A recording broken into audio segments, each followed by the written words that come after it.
Tidak ada kemajuan sebuah negara dibuat karena membangun infrastruktur saja. Demikian pemaparan singkat yang terdapat dalam buku Currency Power karya Ben Cohen. Jangan dikira Tiongkok membangun infrastruktur jalanan di sisi timur mainland zaman Deng Xiaoping selama lebih dari 40 tahun. Juga Amerika membangun infrastruktur jalanan dalam program New Deal-nya di tahun 1933 hingga 1936. Roosevelt FDR melanjutkan hingga lebih dari 20 tahun kemudian adalah solusi membangun ekonomi bangsa Tiongkok dan Amerika. Bukan begitu. Aslinya, kedua negara itu membangun human capitalnya dengan cepat. Yang dilihat sekali lagi bukan jalanan, jembatan yang dibangun, jangan dilihat bendanya, tetapi membangun human capitalnya dengan 100%. Bahan material membangun infrastruktur, mulai dari pembiayaan, tenaga kerja, desainer, semua tenaga lokal dari Tiongkok untuk Tiongkok, dari Amerika ya untuk Amerika, demi negaranya masing-masing. Setelah bendanya jadi, human capitalnya jadi skillful. Itulah kalimat di atas terucap, tidak ada kemajuan sebuah negara dibuat karena membangun infrastruktur saja. Kalau fisiknya dibangun oleh negara lain, desainnya dibangun oleh negara lain, uangnya oleh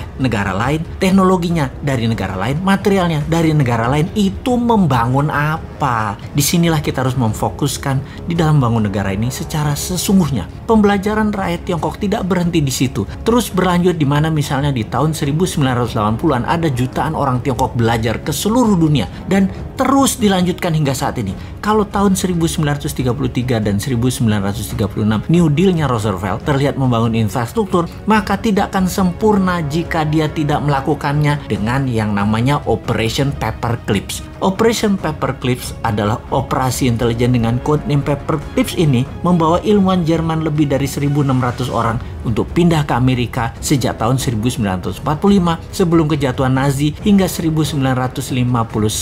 Sampai dua presiden setelah FDR, yaitu sampai Truman dan Eisenhower, Amerika melakukan human kapitalisasi besar-besaran. Yang lokal dikembangkan potensinya maupun yang menghijack dari bangsa lain dengan imbalan uang dan kenyamanan kehidupan yang makmur di Amerika. Inilah kemudian yang membuat Amerika di tahun 70-an mulai menunjukkan kejeniusannya bernegara. Apa yang dilakukan Amerika dengan MMT-nya Michael Hudson, yaitu melepas emas sebagai underlying dolar, alias dolar dicetak tidak lagi berdasarkan emas tetapi berbasis proyek produktif dan hutang, termasuk hutang ke negara lain. Melakukan strategi petrodolar, menguasai minyak, gas, energi dunia, membuat dolar sebagai senjata ekonomi dengan menguasai 60% transaksi dunia pada saat ini. Dan sampai saat ini penguasaan 60% world wealth atau kekayaan dunia melalui Wall Street dan kekuatan politik luar negerinya, Amerika lah rajanya. Tiongkok tak kalah strateginya. Ketika Anda bertemu dengan petinggi PKC Partai Komunis Cina, para elitnya, tidak ada yang tidak bisa berbahasa Inggris. Karena kebanyakan mereka adalah S1 atau S2-nya, bahkan S3-nya itu di luar negeri semua. Bernegara satu partai itu membuat abdi negaranya, pegawai negerinya harus berstandar scholar, orang makan sekolah semua. Ketika Xi Jinping 2013 menjadi presiden Tiongkok dan ketua PKC Partai Komunis Cina, mulailah langkah pembersihan dari korupsi. Puncaknya dilakukan, dia menghukum lebih dari 1 juta orang anggota partai yang korupsi, mulai dari yang terkejam menghukum mati pelaku dan mengucilkan keluarganya, sampai hukuman terendah bahwa tervonis korupsi dirinya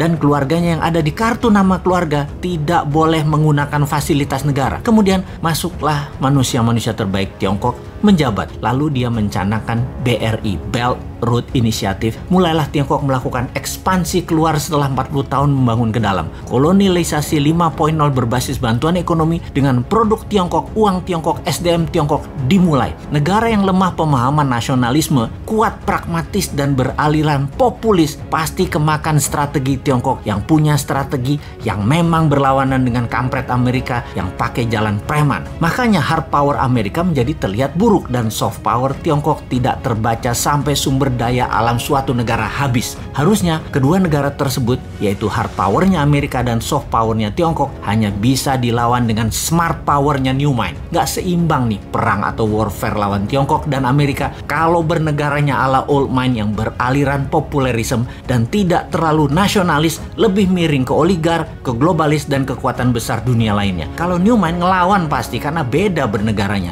Amerika dan Tiongkok akan respect bahkan takut, bukan kayak sekarang jadi babu babunya mereka. Kita dari dulu nggak pernah dianggap mitra oleh Amerika, tapi babu. Dengan Tiongkok terlihat santun Tiongkok itu, tapi strategi pedagang, kalau ada maunya mereka itu ngeri deh. Tiongkok kalau lihat peluang untuk kaya dan sukses, mereka jago dah di dalam menjilat dan bermanis-manis lambe kepada siapapun. Jadi yang ke depan kita harus lakukan adalah benar. Human capital kita perkaya ilmu sainsnya dengan mengirim pembelajar 10 juta orang ke luar negeri dalam 5 tahun ke depan, lalu bubarkan semua aturan yang ada dalam birokrasi serta perizinan untuk usaha. Tidak ada izin apapun untuk berusaha kecuali berdagang dan berbisnis barang berbahaya dan strategis seperti dunia aviasi, kesehatan dan jasa keuangan, lalu produksi senjata serta mineral langka juga berharga. Itu yang baru ada izinnya. Yang lainnya bebas.